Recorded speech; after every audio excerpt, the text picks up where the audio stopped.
Have you ever looked at your dinner plate and wondered if it was actually helping you grow older, or quietly making it harder to stay independent? Over the years, I've had countless conversations with people in their late 60s, 70s, and even 80s. Many of them believed they were eating healthy. They avoided fried foods. They watched their sugar. They even skipped dessert most nights. But there was one problem. Without realizing it, they were missing a few key foods that their bodies desperately needed after the age of 60. One gentleman I cared for told me something I'll never forget. He said, "Doctor, I don't need to live to 100. I just want to keep climbing my own stairs without asking my son for help." That sentence has stayed with me for years. Because for most older adults, the real goal isn't simply living longer. It's waking up with enough strength to carry groceries, enough balance to avoid a dangerous fall, enough energy to enjoy time with grandchildren, and enough independence to keep living life on your own terms. Today, I'm going to show you 3 foods I encourage almost every older adult to include in their meals. These aren't expensive superfoods or trendy diets. They're ordinary foods backed by years of nutritional research. And don't skip the third one. It's the food many people intentionally avoid, yet it may be one of the biggest reasons they struggle with low energy, weak muscles, and poor recovery after 60. Let's begin. Most people notice the changes slowly. You stand up from a chair and need an extra second to steady yourself. A grocery bag feels heavier than it used to. You wake up tired, even after a full night's sleep. And sometimes, you forget a name that should have come easily. It's tempting to say, well, that's just getting older. But that answer is only partly true. After 60, the body does change. We tend to lose muscle more easily. Our cells may not respond to insulin as efficiently. Digestion can become slower, and the body often becomes less effective at using certain nutrients from food. That means the same breakfast you ate at 40 may not support you in the same way at 70. This is why older adults can eat enough calories and still become undernourished in the ways that matter most. They may be eating plenty of bread, cereal, crackers, or pasta, but not enough of the nutrients that protect muscle, support the brain, and help the heart work efficiently. And here's the part many people never hear. After 60, food should not simply fill your stomach. It should send a message to your body. A message that says, keep this muscle, protect this brain, repair these tissues, keep me steady on my feet. The first food we're about to discuss sends one of the strongest of those messages, and many older adults are eating far less of it than they realize. If I ask 10 people over the age of 60 what makes a healthy meal, most of them would probably give me a similar answer. I avoid sugar. I don't eat much fat. I try not to overeat. Those are understandable habits. In fact, many of my patients have proudly told me the very same thing. But then I'd ask one more question. What did you have for breakfast this morning? The answers were often surprisingly similar.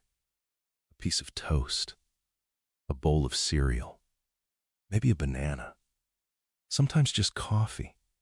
At first glance, none of those foods sound unhealthy. The problem isn't that they're bad foods. The problem is that they're incomplete. Think of your body like a house that's been standing for 60 or 70 years. Every single day, tiny repairs need to happen. Muscle fibers wear down. Bone tissue renews itself. Your immune system replaces old cells. Even your brain is constantly maintaining billions of connections. Those repairs require building materials. If every meal gives your body mostly quick energy, but very little high-quality protein, healthy fats, vitamins, and minerals, your body has less to work with. It keeps going, but it doesn't recover as well. That's when people begin saying things like, I don't feel as strong as I used to. I get tired more easily. My balance isn't what it was. Many assume those changes are simply the price of getting old. A few years ago, I met a retired school bus driver named Richard. He was 73 years old, still sharp, still funny, and determined to stay in the home he had shared with his wife for more than 40 years. When he came to see me, he didn't complain about chest pain. He wasn't worried about his blood sugar. His biggest concern was something much simpler. "Doctor," he said, "I don't understand why I feel weaker every year." He hadn't stopped eating. He hadn't lost his appetite. In fact, he thought he was doing everything right. Breakfast was oatmeal. Lunch was soup and crackers. Dinner was vegetables with a little rice. To him, that sounded like a healthy diet. But after we looked more closely, one thing became obvious. He wasn't giving his body enough protein. And after the age of 60, that's a much bigger problem than most people realize. Here's something many people don't know. Your body can store fat. It can store carbohydrates. But it cannot store protein in the same way. Instead, your body depends on a steady supply of protein throughout the day to repair muscles, support your immune system, produce enzymes and hormones, and help maintain the strength you rely on for everyday life. Every time you climb stairs, carry groceries, stand up from a chair, or catch yourself before losing your balance, you're depending on muscle that has been built and repaired over time. Without enough protein, your body has no choice. Now, here's where many people become confused. Once they hear the word protein, they assume that any source will do. But after the age of 60, that's not always true. I remember a woman named Margaret who proudly told me she had started eating more protein after reading an article online. When I asked what had changed, she smiled and said, "Oh, doctor, I have peanut butter on toast every morning now." It was a sincere effort, and I admired that. But one simple change still wasn't giving her body everything it needed. You see, older muscles become a little more stubborn with age. Scientists sometimes refer to this as anabolic resistance. In simple terms, your muscles no longer respond to small amounts of protein as efficiently as they did when you were younger. That means quality matters just as much as quantity. Foods like eggs, Greek yogurt, salmon, chicken, turkey, cottage cheese, tofu, and lean beef provide a rich supply of essential amino acids. One of those amino acids, called leucine, plays a particularly important role because it helps signal your muscles to begin repairing and rebuilding themselves after every meal. Think of leucine as someone flipping on the lights inside a repair workshop. Without that signal, the workers are there, but the work doesn't really begin. That's one reason why 2 meals with the same number of calories can have very different effects on your body. One simply fills you up. Let me ask you something. Have you ever noticed that a small cut seems to take longer to heal than it did 10 or 20 years ago? Or maybe you felt like your energy disappears halfway through the afternoon, even though you haven't done very much. Many people blame age. Some blame poor sleep. Others simply shrug and say, "I guess this is what 70 feels like." But sometimes, the answer is sitting right there on the dinner plate. Or more accurately, what's missing from it. When I visit older adults in their homes, I often notice a pattern. The meals are filling. There's bread, rice, potatoes, sometimes meat, but the colorful vegetables are little more than an afterthought. A few slices of tomato, a leaf of lettuce, maybe a spoonful of peas. What many people don't realize is that those bright colors aren't just beautiful. They're a sign that nature has packed those foods with thousands of protective compounds your body can't make on its own. Spinach, broccoli, bell peppers, carrots, tomatoes, blueberries. These foods are rich in vitamins, minerals, fiber, and plant compounds that help protect your cells from everyday damage. Think about your body as if it were a classic car that's been driven faithfully for decades. Every mile leaves behind a little wear. Every year adds a little rust. You can't stop time, but you can slow the damage. That's exactly what these colorful foods help you. Several years ago, I had 2 patients who were almost the same age. Both were 71. Both walked every morning. Neither smoked. Neither had ever suffered a heart attack. On paper, they looked remarkably similar. Yet over the next few years, their health followed very different paths. One remained active, continued volunteering at his local church, and still drove himself to visit his grandchildren. The other began feeling exhausted more often. His memory wasn't quite as sharp, and simple activities seemed to require much more effort.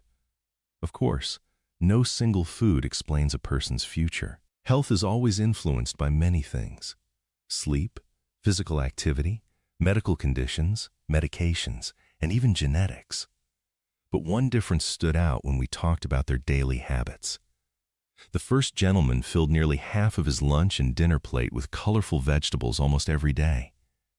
The second admitted that vegetables usually felt like an afterthought. "I know I should eat more," he laughed, "but I just never got into the habit." That conversation reminded me of something I often tell my patients. Every colorful vegetable carries its own toolbox. Some contain nutrients that help support healthy blood vessels. Others provide compounds that help protect brain cells from everyday wear and tear. Many are rich in fiber, which nourishes the beneficial bacteria living inside your gut. Those tiny organisms may seem insignificant. There's one sentence I've heard more times than I can count. "Doctor, I'm afraid to eat fat." For years, many people were told that avoiding fat was the best thing they could do for their heart. So they stopped buying avocados. They skipped nuts. They cooked without olive oil. Some even removed every bit of fat from chicken or beef before it reached the table. Their intentions were good. They genuinely wanted to stay healthy. But nutrition science has evolved over the years, and today we understand something much more important. Not all fats affect the body in the same way. Some highly processed fats, especially those found in many packaged snacks and commercially baked foods, can contribute to poor health when eaten in excess. But naturally occurring unsaturated fats tell a very different story. Foods like extra virgin, olive oil, walnuts, almonds, pistachios, avocados, and fatty fish, such as salmon, provide nutrients that support the body in remarkable ways. These foods help your cells build healthy membranes. They support normal brain function. They help your body absorb vitamins A, D, E, and K. Vitamins that simply cannot be absorbed efficiently without dietary fat. Imagine spending good money on healthy vegetables rich in vitamins, only for your body to struggle to use some of those nutrients because there wasn't enough healthy fat in the meal. It's a little like buying high-quality lumber to repair your home, but forgetting to bring the tools needed to build anything. Healthy fats don't replace vegetables. They don't replace protein. They help those foods do their job more effectively. And after 60, when every nutrient matters just a little bit more, that partnership becomes incredibly valuable. In the next section, I'll show you one of the simplest meal combinations I recommend to older adults. One that naturally brings together all three foods we've discussed today. It's simple, affordable, and surprisingly satisfying. By now, you may be wondering, "Doctor, this all sounds good, but what does it actually look like on my dinner plate?" That's a fair question, because healthy eating shouldn't feel like solving a complicated puzzle. In fact, one of my favorite examples is surprisingly simple. Picture a dinner plate. About half of it is filled with colorful vegetables, perhaps steamed broccoli, roasted carrots, sautéed spinach, or a fresh salad with tomatoes and peppers. 1/4 of the plate is a source of high-quality protein, maybe grilled salmon, a piece of roasted chicken, a couple of eggs, or, if you prefer plant-based meals, tofu with beans and vegetables. The remaining 1/4 can include wholesome carbohydrates such as brown rice, sweet potatoes, quinoa, or oats, depending on the meal and your personal health needs. Now comes the finishing touch. A drizzle of extra virgin olive oil over the vegetables, or a small handful of walnuts, or a few slices of avocado alongside the meal. Nothing excessive, just enough to help create a balanced plate. Notice something? There are no expensive supplements, no exotic superfoods, no complicated recipes, just real food prepared in a thoughtful way. And that's encouraging, because healthy eating after 60 isn't about perfection. It's about making small choices that are realistic enough to repeat tomorrow and the day after that. I've seen people completely transform the way they feel, not by following strict diets, but by consistently building meals like this over time. Better energy, more confidence when walking, greater strength for everyday tasks, and perhaps most importantly, the feeling that their body is still working with them, not against them. But there is one habit that can quietly undo many of these benefits, even if you're eating all the right foods. And unfortunately, it's incredibly common after. Before we move on, there's one more habit I want you to think about. It isn't a food. It isn't a supplement. In fact, it's something many people do every single day without giving it a second thought. They rush through their meals. Breakfast is eaten while watching the morning news. Lunch is finished in 10 minutes. Dinner disappears while scrolling through a phone or sitting in front of the television. It may not seem like a big deal, but your body notices. Digestion doesn't begin in your stomach. It begins the moment you see, smell, and slowly chew your food. When we eat too quickly, we often don't chew thoroughly.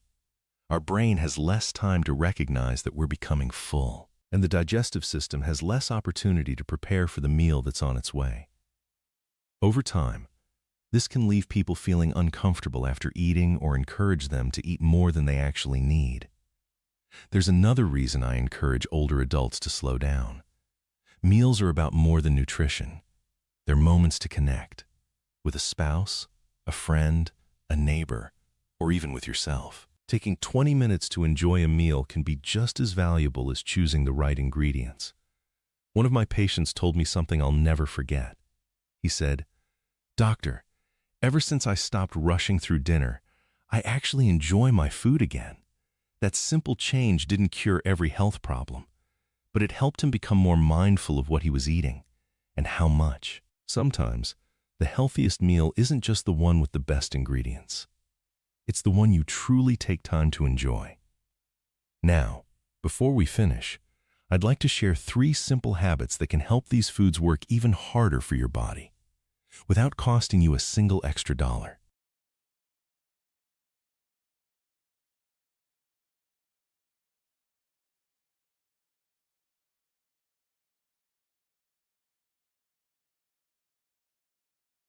Over the years, I've learned something interesting.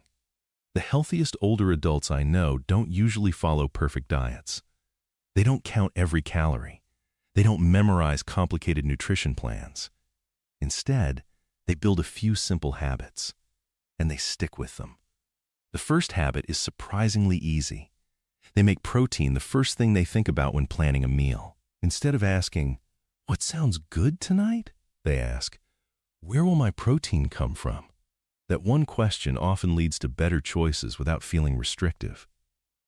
The second habit is to add color before adding more food.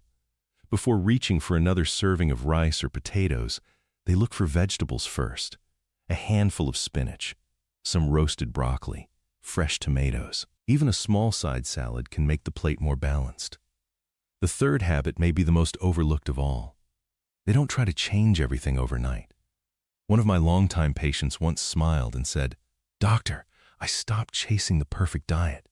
I just started making the next meal a little better than the last one." That simple mindset helped him stay consistent, and consistency is where real progress begins. You don't have to eat perfectly 7 days a week. You don't have to avoid every favorite food. You simply need enough good meals that your body has the opportunity to repair, recover, and stay strong. Because healthy aging isn't built on one extraordinary dinner. It's built on hundreds of ordinary meals that quietly support you over the years. And before we finish, there's one final message I hope every viewer remembers, especially if you've ever felt that it's simply too late to make a difference.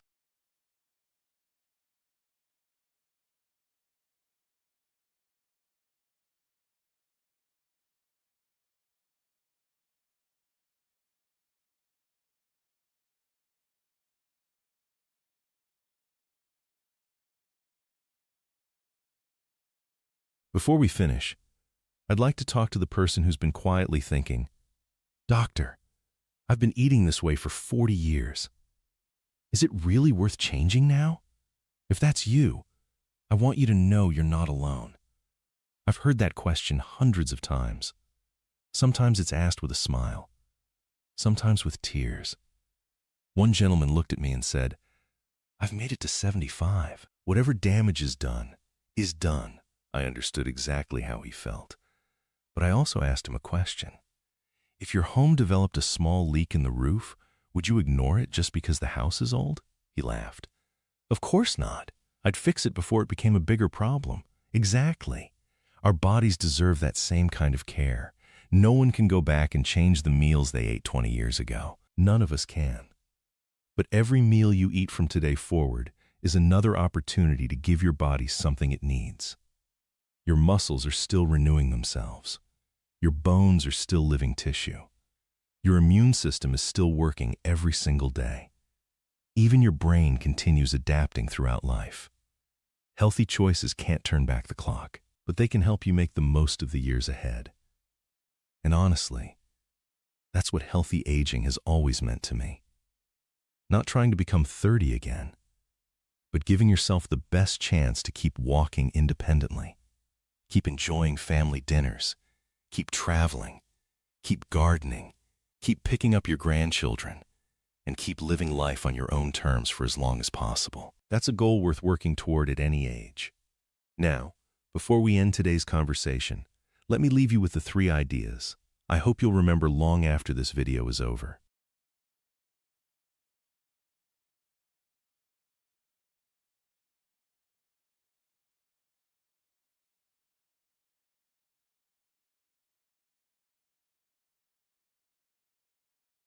Before we finish today, I'd like to tell you one last story. Several years ago, one of my patients came in for a routine checkup.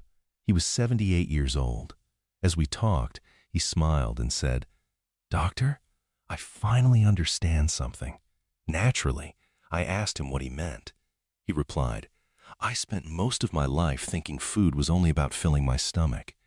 But now I realize every meal is either helping me stay independent or quietly taking that independence away."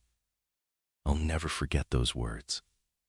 Not because they were dramatic, but because they were true. Every breakfast, every lunch, every dinner, they're all small decisions. On their own, they may not seem important. But over the course of months and years, those small decisions begin to shape how we move, how we think, how we recover, and how confidently we live. That's why I never ask my patients to chase the perfect diet. Perfection doesn't exist. Life will always include birthdays, holidays, vacations, and favorite family recipes. And that's okay. The goal isn't to eat perfectly. The goal is to make the next meal just a little better than the last. If you can do that consistently, your future self will thank you. Not because you'll look younger, but because you'll have a better chance of continuing to do the things you love. Walking through your neighborhood, working in your garden, playing with your grandchildren, traveling with your spouse, or simply getting out of bed each morning with the confidence that your body is still supporting you. To me, that's what healthy aging is really about.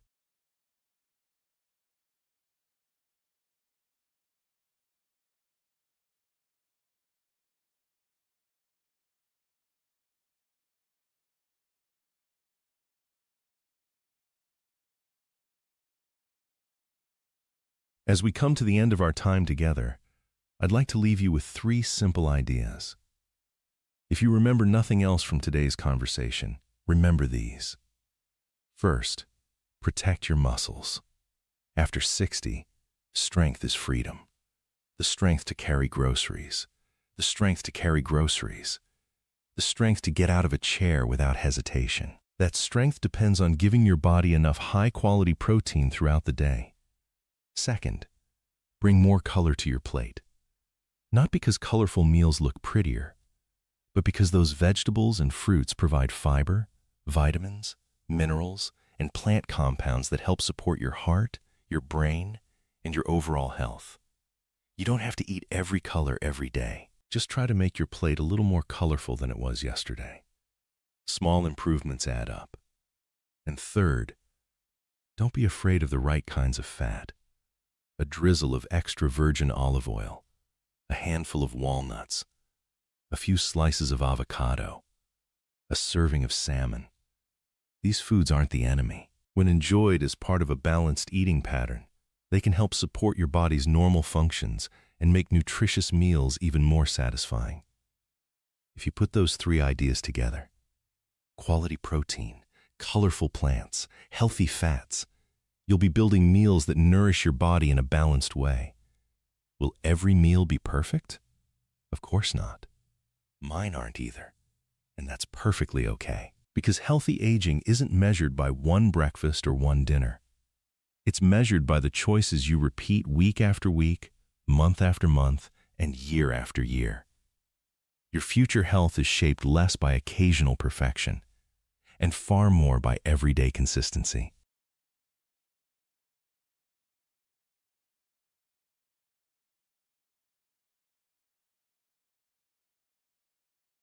Before we say goodbye, I'd like to ask you one simple question. When you sit down for your very next meal, what's one small change you could make? Maybe you'll add an egg to breakfast. Maybe you'll include another serving of vegetables at dinner. Maybe you'll drizzle a little olive oil over your salad instead of reaching for a processed dressing. It doesn't have to be a dramatic change. In fact, the smallest changes are often the ones that last. If today's conversation encouraged you, I'd love to hear from you. Leave a comment below and tell me, which of the 3 foods do you already eat most often? Or which one would you like to add to your meals this week? I read as many of your comments as I can, and your experiences often inspire future conversations here on the channel. If you found today's video helpful, please consider subscribing to stay independent 60+. Every week, we explore practical, evidence-informed ways to support healthy aging, maintain independence, and enjoy life with greater confidence. One small step at a time. And if you know a parent, grandparent, friend, or neighbor who might benefit from this information, I hope you'll share this video with them. Sometimes, one thoughtful conversation can make a lasting difference. Thank you for spending part of your day with me. Take good care of yourself. Keep moving. Keep learning. Keep nourishing your body with kindness. And remember, growing older is a privilege. Growing older with strength, purpose, and independence is something we can continue working toward together. Until next time, I'm Dr. Sam Thompson. Be well.